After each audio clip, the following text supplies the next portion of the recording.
Bismillahirrahmanirrahim. Alhamdulillahirabbil alamin. Wassalatu wassalamu ala asyrafil anbiya'i wal mursalin sayyidina wa maulana Muhammadin wa ala alihi wa sahbihi ajma'in, amma ba'du. Jemaah, ibu-ibu Majelis Taklim Maziyatun Nisa, mudah-mudahan kumpulnya kita pada malam hari ini Allah Ta'ala ampunkan segala dosa kita. Allah Ta'ala berikan kita nikmat sehat afiat, diangkat segala penyakit kita, dan juga Allah kabulkan segala hajat keinginan kita, baik hajat dunia maupun hajat akhirat. Kita lanjutkan pembahasan kitab kita, masih dalam pembahasan dari bimbingan Syekh Salim bin Sumer Al-Hadrami dari kitab Safinatun Najat. Bismillahirrahmanirrahim. Qala al-muallif rahimahullahu ta'ala wa dama naf'a bihi wa bi ulumihi fid dharaini amin, ila qawlihi faslun syurutul fatihati asyaratun. Ibu-ibu yang dirahmati oleh Allah Subhanahu wa ta'ala, minggu lalu kita telah membahas syarat-syarat daripada takbiratul ihram di dalam sholat yang menentukan sah atau tidaknya itu sholat, dimulai dari kita berniat dan juga takbiratul ihramnya diperhatikan, karena keduanya itu termasuk daripada rukun-rukun sholat. Yang perlu diperhatikan sekali lagi, setelah kita memahami bahwa rukun sholat yang kedua itu ada takbiratul ihram, yang minggu lalu kita pelajari daripada syarat-syaratnya, dan juga kita tambahkan ada beberapa kesunahan di dalam takbiratul ihram, serta posisi tangan kita di saat sedekap di dalam sholat juga kita sudah bahas. Selain itu, yang merupakan rukun daripada sholat adalah berdiri, yang mana berdiri di dalam sholat fardu bagi orang yang sholat yang mampu itu termasuk hal yang wajib. Begitupun sholatnya seorang anak kecil juga wajib berdiri. Bagaimana berdirinya? Ada merupakan kesunahan di dalam berdiri ketika sholat. Kaki kita sunnah agak merenggangkan Bu. Ini kaki kanan, ini kaki kiri. Sunnah merenggangkan kedua telapak kaki dengan seukuran sejengkal. Jadi jangan lebar-lebar juga.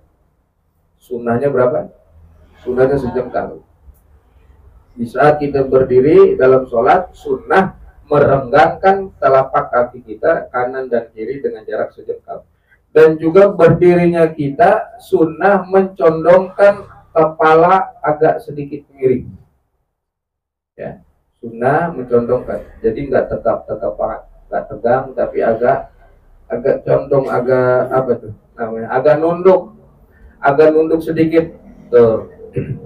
Dan pandangan mata kita mengarah ke tempat sujud,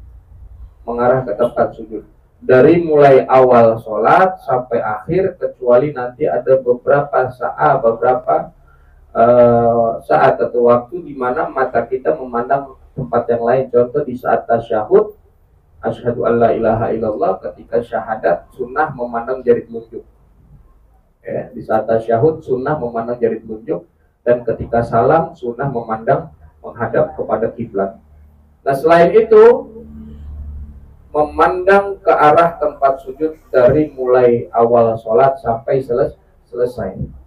Itu merupakan rukun yang ketiga, yaitu berdiri di dalam sholat. Kalau sholatnya di dalam kendaraan bagaimana? Contoh di kereta, ya, Menurut Imam Ibnu Hajar itu masih harus berdiri.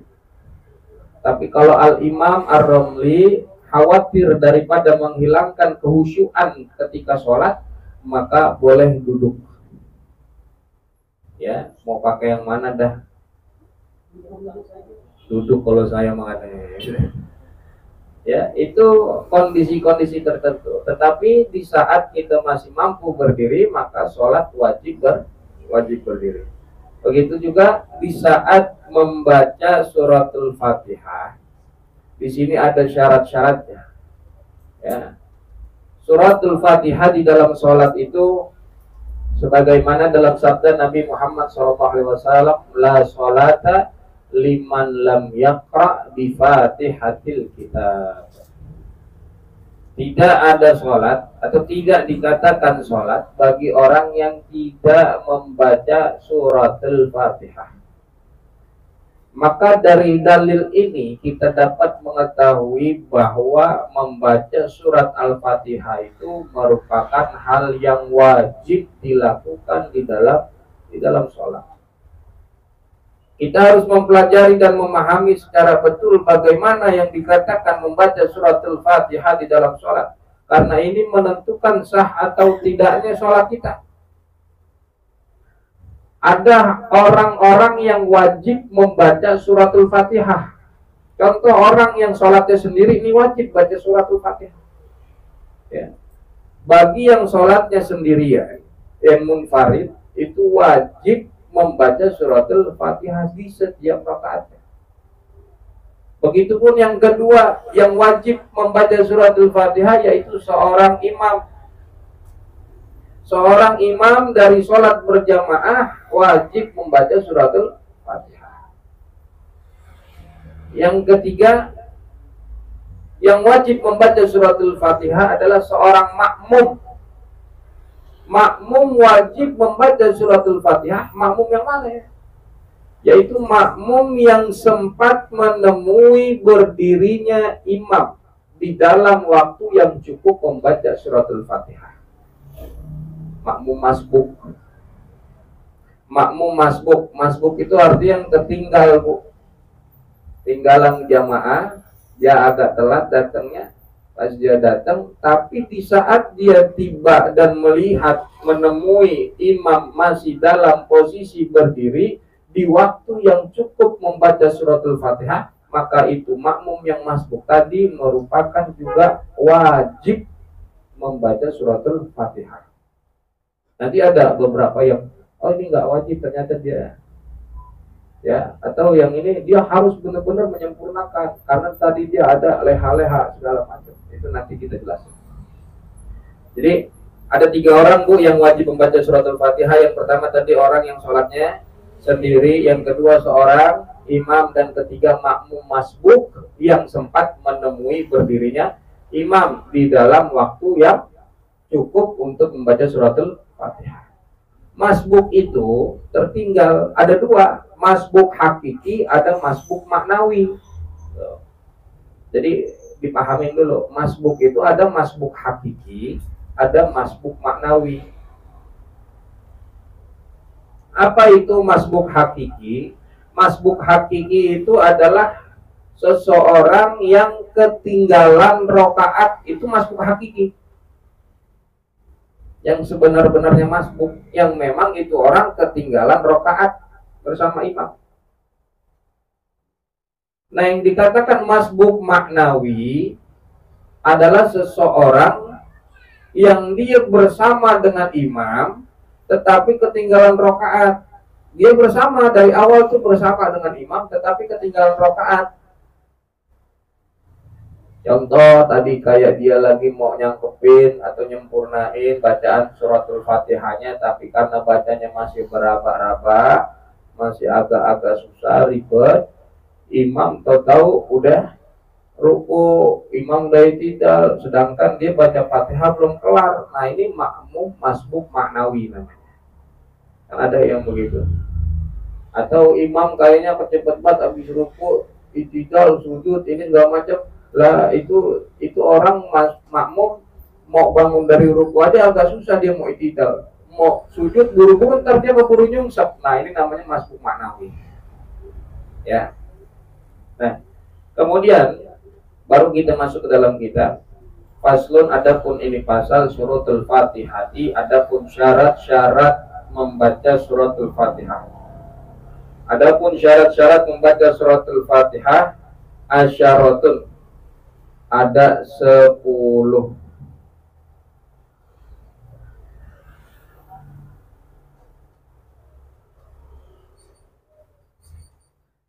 Yang pertama at-tartibu, tertib.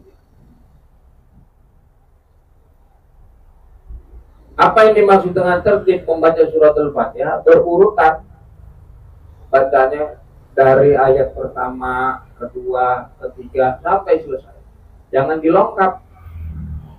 Kalau dia baca suratul Fatihahnya Bismillahirrahmanirrahim, Maliki yaumiddin, Alhamdulillahirabbil alamin, diacak, itu namanya kagak tertib. Itu kagak berurutan. Paham, Bu? Yang kedua, wal muwalatu, berkesinambungan.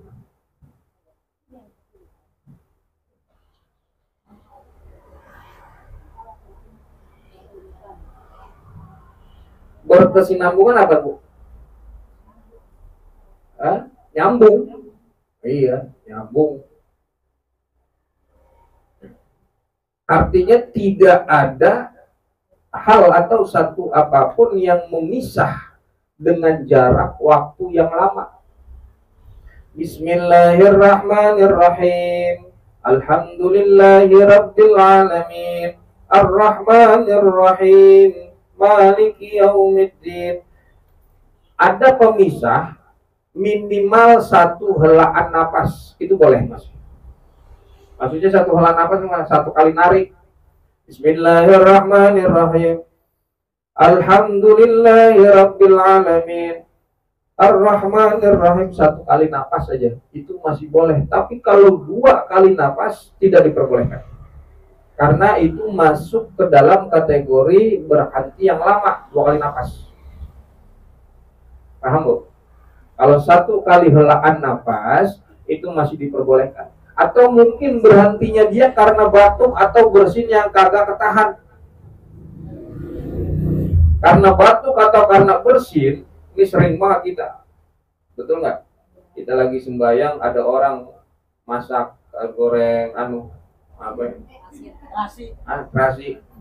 Dia lagi sembahyang. Lagi sembahyang, lagi sholat, ada orang lagi masak begitu kan. Iya, ini bisa jadi bersin begitu. Nah kalau ditahan kan nggak bisa juga tuh. Akhirnya kita bangkis, kita bersin. Bangkis, tahu kan bangkis, Bu? Iya, bersin.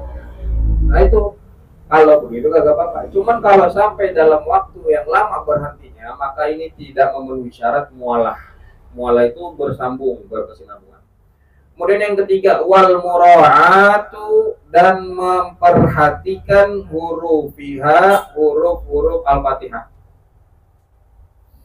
Wal mura'atu, dan memperhatikan huruf Al-Fatihah.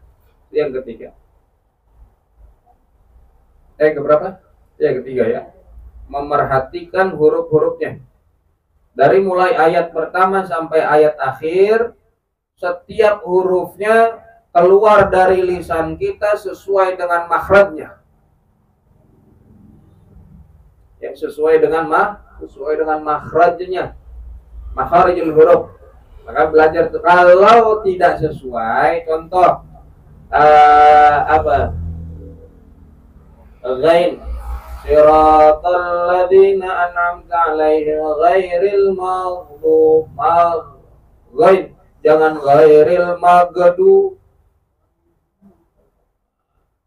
Atau saking ininya banget dia akhirnya ghain jadi hamzah, ghairil ma'du.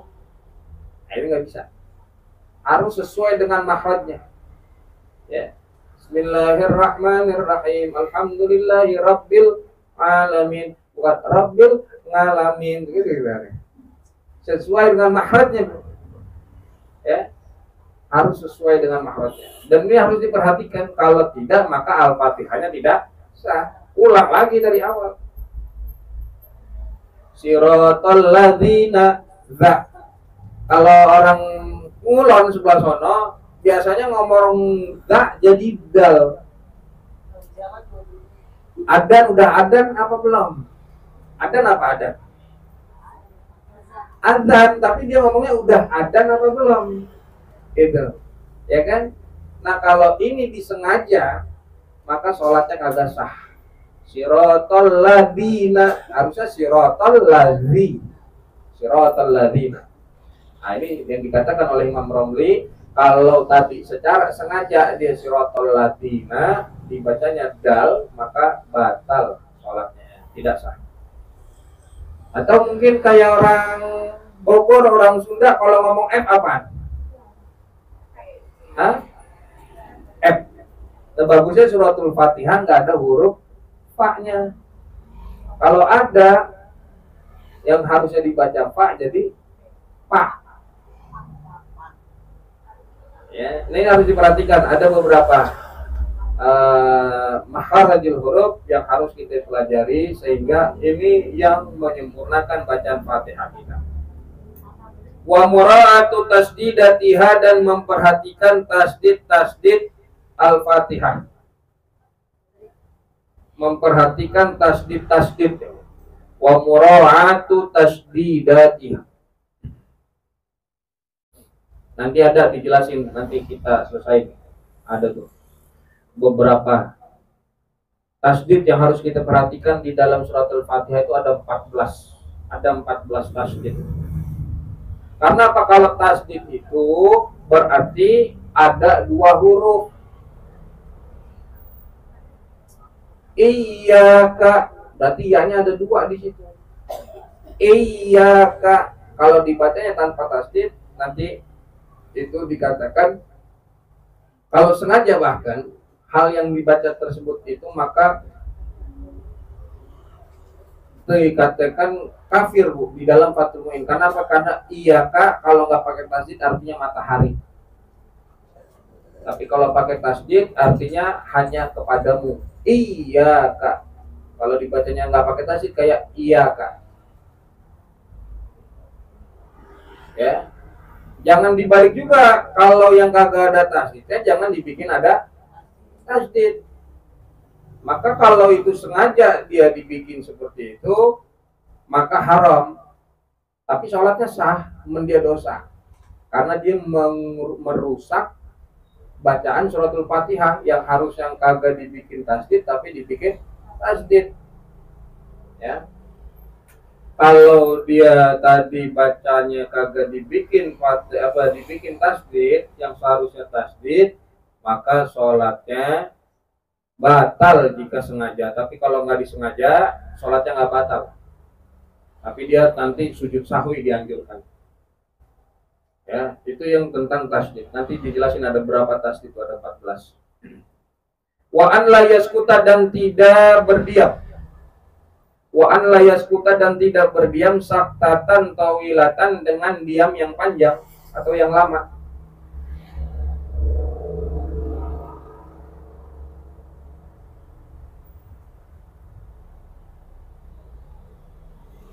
Wa an la yaskuta, dan tidak berdiam saktatan tawilatan, dengan diam yang lama, wala qasiratan, dan juga tidak sebentar. Yaqsidu, yang bermaksud. Yaqsidu, yang bermaksud biha, dengan berdiamnya, qat al-qiraati, memutuskan atau memotong bacaan suratul Fatihah. Yang bermaksud biha, dengan diam, dengan berdiam, dengan diamnya itu, dengan saktahnya itu, qat al-qiraati, memutuskan atau memotong bacaan suratul Fatihah.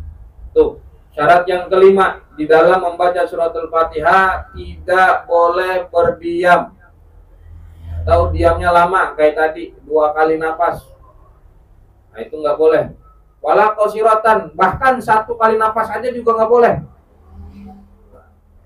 Meskipun sebentar, satu helaan napas nggak boleh, dengan tujuan yaqsidu biha qat al-qiraah, tujuannya memotong atau memutuskan bacaan suratul Fatihah. Meskipun berhentinya satu kali napas, diamnya sebentar, tetapi diamnya itu bertujuan memotong bacaan suratul Fatihah, maka Fatihahnya kagak sah. Kalau muak, ya berarti kan ada tujuan, memang mau muak. Tapi kalau tujuannya tadi dia itu untuk memutuskan, beda ya Bu ya. Dan berhentinya sebentar diperbolehkan. Ya, satu kali napas diperbolehkan. Tetapi jika tujuannya untuk memutuskan bacaan, memutuskan memotong bacaan suratul Fatihah, memisah gitu. Ya, maka ini tidak diperbolehkan. Kalau muak, kalau bersin, batuk, kalau emang tujuannya buat muak, tujuannya buat bersin, atau tujuannya batuk, jadi kagak batal, kagak sah, sah juga Fatihahnya, ya, dan itu diperbolehkan, kecuali kalau berhentinya sebentar, tetapi tujuannya memotong bacaan. Wa qiraatu ayatiha, dan membaca ayat-ayat Al-Fatihah,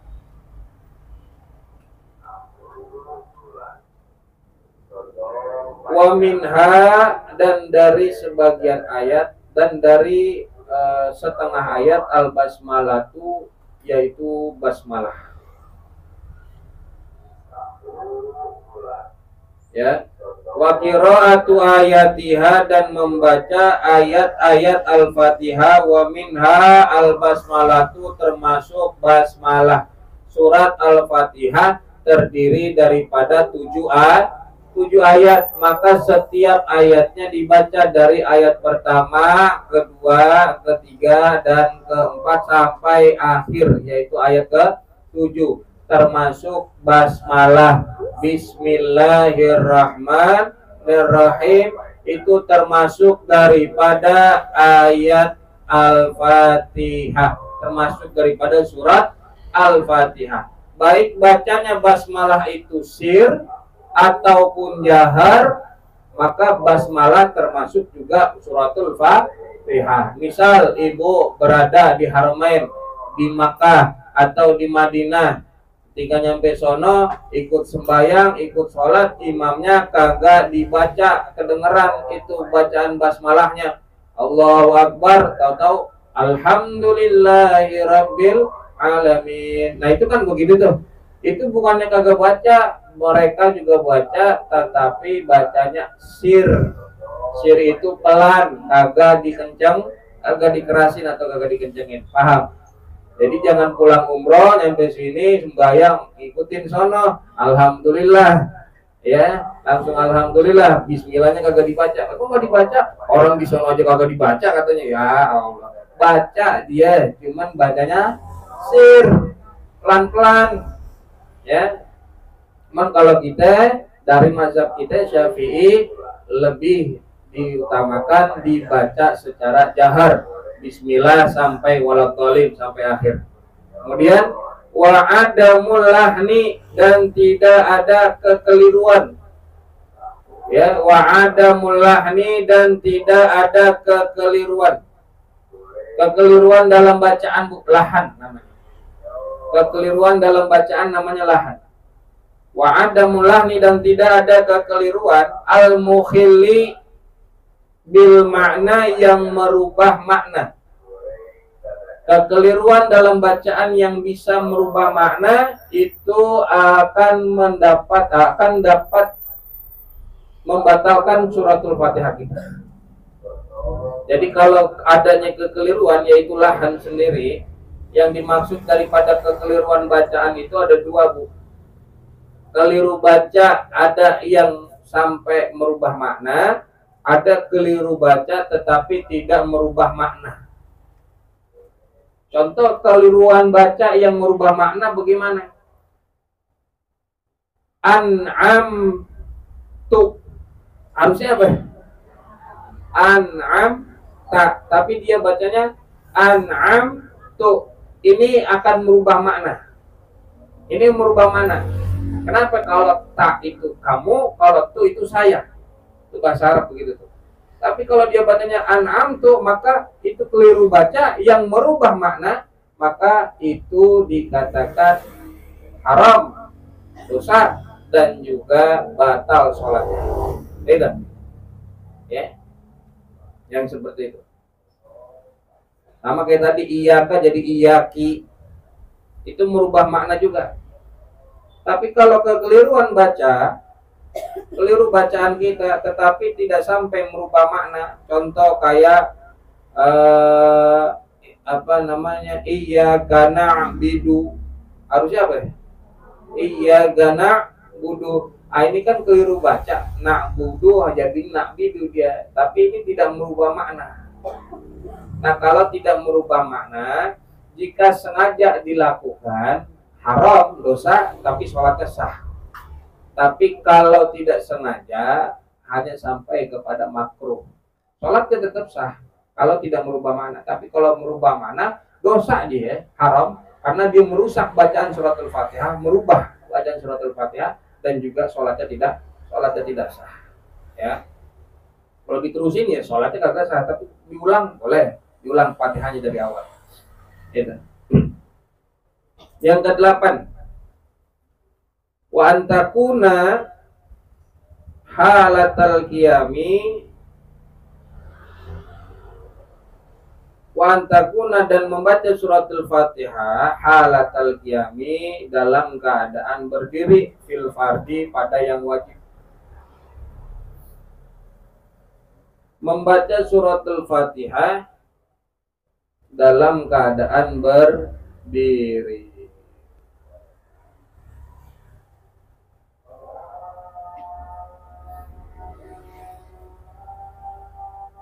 Kalau misalkan sholatnya lagi kagak berdiri, emang kagak mampu, ya kagak apa-apa. Sholatnya apa baca Fatihahnya dalam keadaan sebagaimana dia sholat. Wa an yusmi'a dan memperdengarkan nafsahu akan dirinya al-qira'ata bacaan suratul Fatihah. Memperdengarkan akan dirinya bacaan suratul Fatihah. Yusmi itu berarti membuat dirinya mendengar. Itu namanya memperdengarkan, menjadikan dirinya mendengar daripada bacaan suratul Fatihah seluruh huruf-hurufnya. Kalau memang kagak memiliki pendengaran yang sehat atau pendengaran yang bagus, kalau kagak ada perkara yang lain, wajib mendengarkan. Tetapi kalau memang pendengarannya agak kurang sehat, ya contoh dalam keadaan ramai segala macam, sholat kita di pinggir rel kereta, ada kereta lewat, kan kita nggak bisa maksain diri kita ngedenger bacaan suratul Fatihah kita. Nah itu nggak apa-apa. Tapi selain itu, dalam keadaan apapun, memiliki menjadikan diri kita mendengar bacaan suratul Fatihah.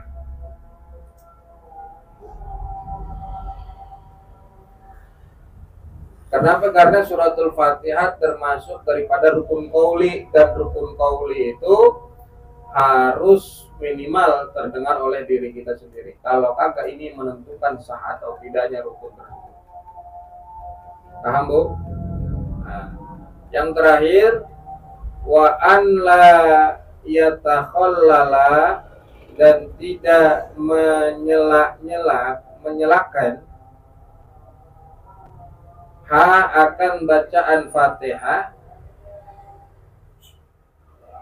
zikrun ajnabiyun dengan zikir yang asing.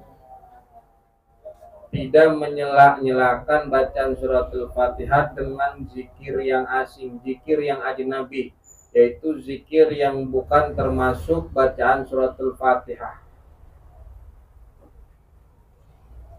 Ya, meskipun alhamdulillah kalimatnya, Maksudnya gini, dia lagi bersin terus dia ngucap alhamdulillah. Ya, maliki yaumiddin, iyyaka na'budu wa iyyaka nasta'in. Bangkis dia, alhamdulillah. Atau imamnya bersin, makmumnya yarhamukallah. Ya. Ini berarti kan ada bacaan atau zikir asing yang masuk yang di situ menyela daripada bacaan surat Al-Fatihah. Berarti memutus bacaan di situ. Maka Fatihahnya kagak sah.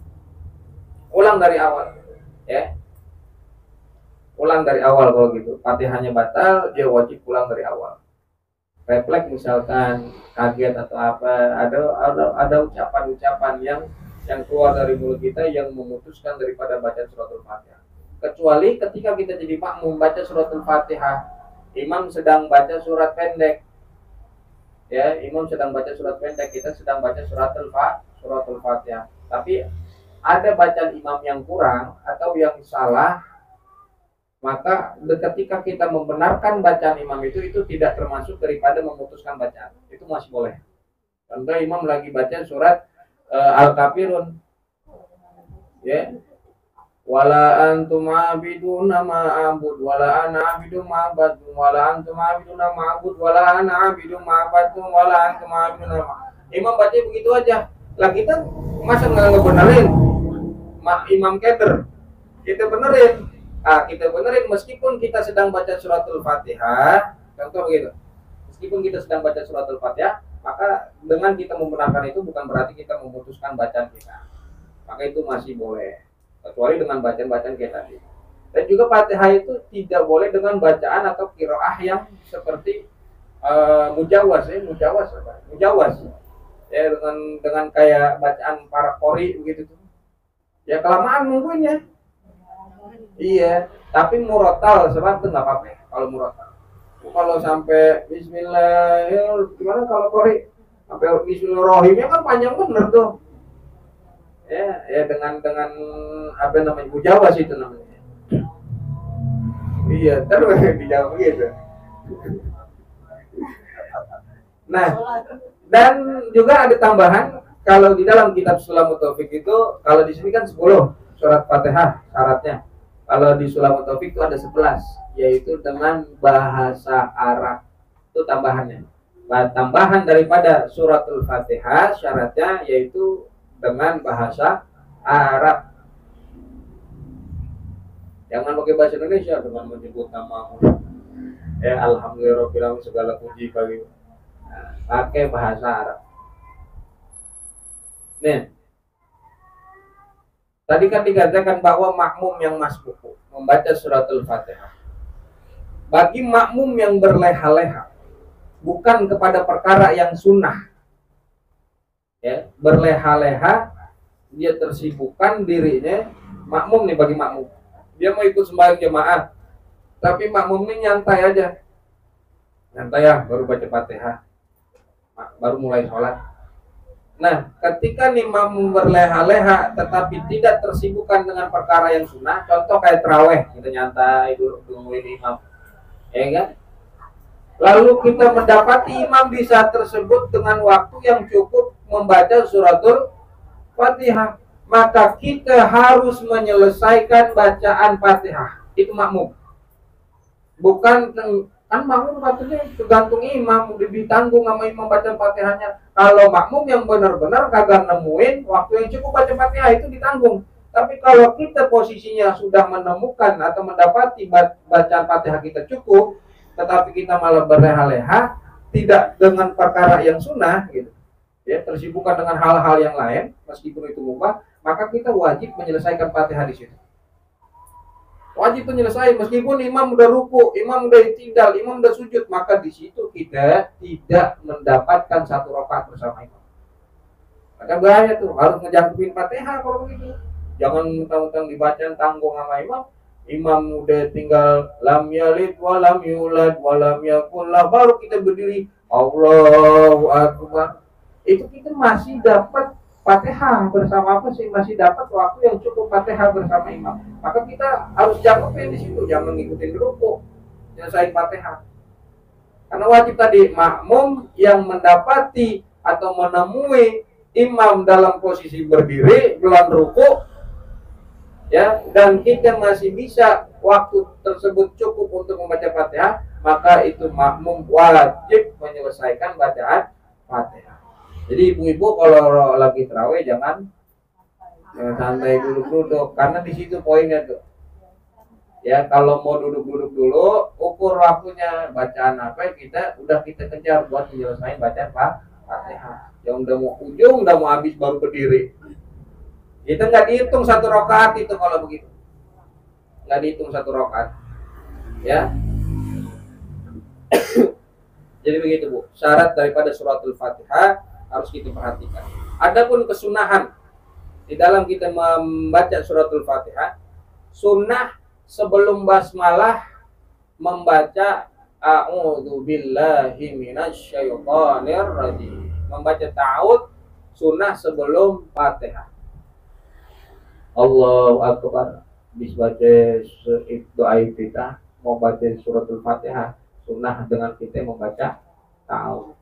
A'udzu billahi minasyaitonir rajim. Cuman sir dibacanya. Tahu sir? Pelan ya. Jangan kencang juga, apalagi jadi imam pakai mic. Auzubillahi minasyaitonir rajim. Ya, enggak juga gitu. Bacanya sir, bacanya pelan. Itu sunnah. Dan juga sunnah menyambung basmalah dengan hamdalah. Menyambung basmalah dengan hamdalah itu sunnah. Ini kesunahan Bu. Perlu diperhatikan, man qara'a basmalah muttasilatan bil hamdalah.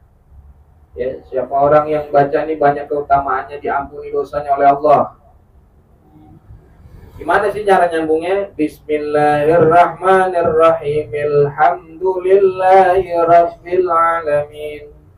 Bismillahirrahmanirrahim. Alhamdulillahi rabbil alamin. Itu disambung. Kita kan seringnya yang masyhurnya kita dipisah, Bismillahirrahmanirrahim, Alhamdulillahi rabbil alamin. Tapi disambung itu sunnah. Bismillahirrahmanirrahim, Alhamdulillahi rabbil alamin. Apalagi disambung semuanya tuh. Bismillahirrahmanirrahim, Alhamdulillahi rabbil alamin, Arrahmanirrahim, Maliki yaumiddin. Itu kesunahan. Dan juga membaca Fatihah dalam satu napas juga sunnah. Ya. Bahkan Syekh Ahmad bin Muhammad At-Tijani ketika mendapatkan ilmu seperti ini, yaitu tadi yang dia membaca basmalah disambung dengan hamdalah, itu banyak keutamaannya. Sampai itu ada satu keutamaannya itu yalqani qablal anbiya wal mursalin. Itu kita bisa dipertemukan atau dijumpai oleh Rasulullah sebelum para nabi dan rasul berjumpa dengan Nabi Muhammad, karena bacaan bismillahnya disambung dengan alhamdulillah. Ya, disambung. Kalau disambung banyak keutamaannya juga. Itu Syekh Ahmad At-Tijani dari mulai dapat ilmu ini, di luar sholat maupun di dalam sholat baca Fatihah disambung bismillahnya dengan alhamdulillah. Di dalam sholat ataupun di luar sholat itu begitu. Itu merupakan amalan yang bagus, amalan yang baik. Baca Fatihah disambung bismillahnya dengan alhamdulillah. Dan nah ini yang sering kali ditinggal sama seorang imam, kesunahan.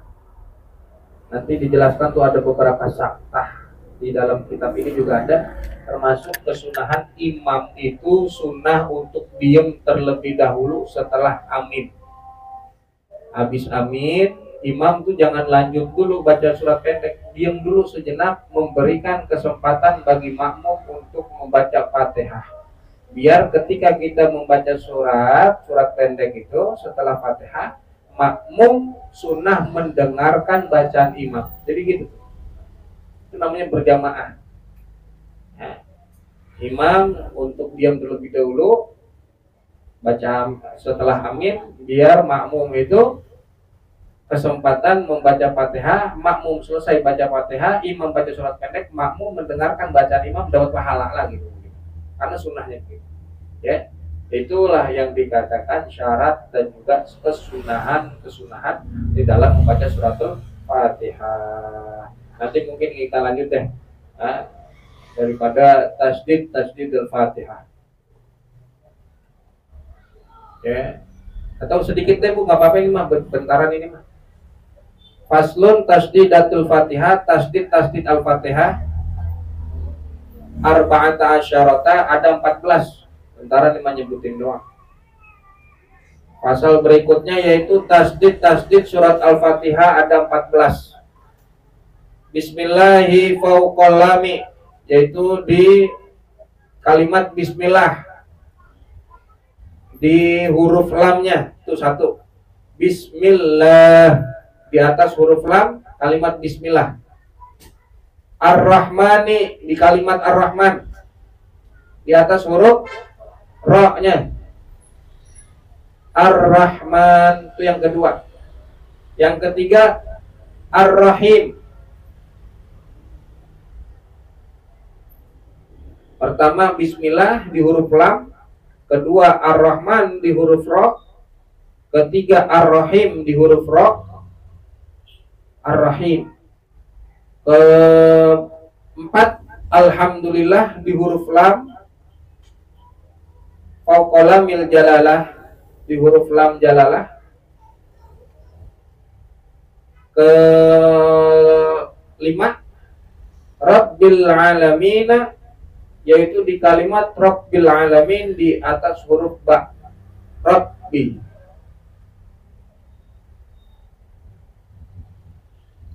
Keberapa tuh?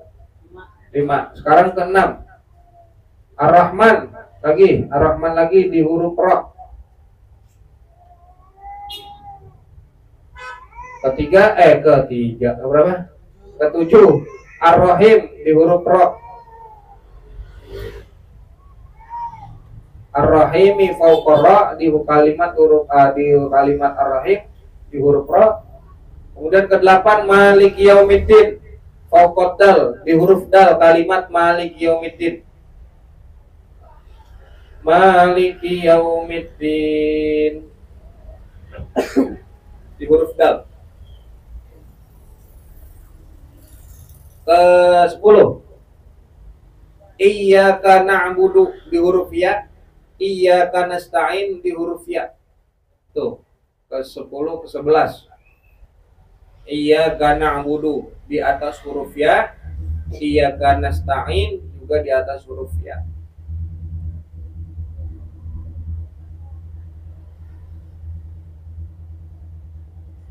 Terus yang keberapa tuh? 12. 11 tadi itu 10 Iyyaka na'budu, 11 Iyyaka nasta'in. Ayo mana? Terus 1, 2, 3, 4, 5, 6, 7, 8, 9, 10. Berarti 11 sekarang. 11 ihdinas siratal mustaqim di huruf shad, fauqa shadi di atas huruf shad. Ihdinas sirata, as-sirat fauqa shad di atas huruf shad. Itu ke-11. Ke-12 ya 12 siratal ladzina allazina fauqa lami di atas huruf lam.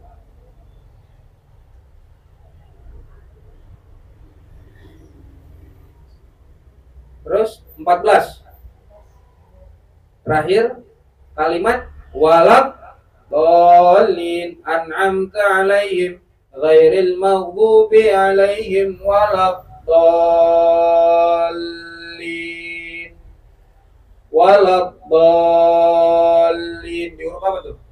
Huruf dot sama huruf lam. 13 dan 14 di atas huruf dot dan lam, waladdallin. Baca waladdallin begitu Bu. Waladdallin. Dotnya masuk ke lam. Waladdallin. Jangan ngagetin. Kalau ngagetin gimana? Waladdallin. Ngagetin. Nggak mesti begitu juga, masukin mah. Oh, itu 14. Berarti berapa tasdid? Ada 14. Huruf Fatihah dikatakan yang tasdid tersebut tuh berarti kan ada dua huruf. Huruf pertama itu sukun, huruf kedua ada harokatnya. Berarti kan ada dua huruf di situ. Ya, tadi iyyaka, ar-rahman, asyirat. Ya. Jadi jangan dihilangkan. Kalau dihilangkan maka Fatihahnya kurang sempurna. Fatihahnya nggak sempurna, sholatnya batal. Apalagi kalau sengaja tuh. Sholatnya batal. Ya, diulang tuh bacaannya Fatihah kita. Huruf Fatihah itu Bu, jumlahnya ada 141.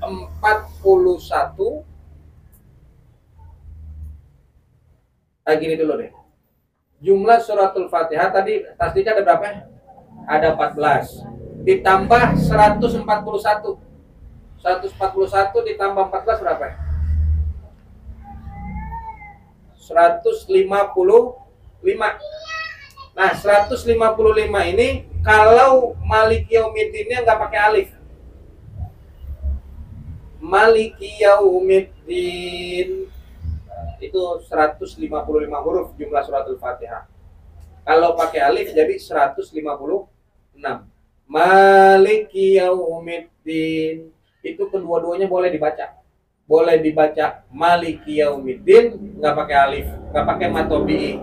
Boleh dibaca pakai alif.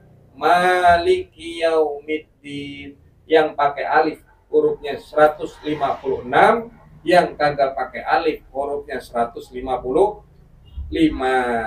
Dua-duanya boleh.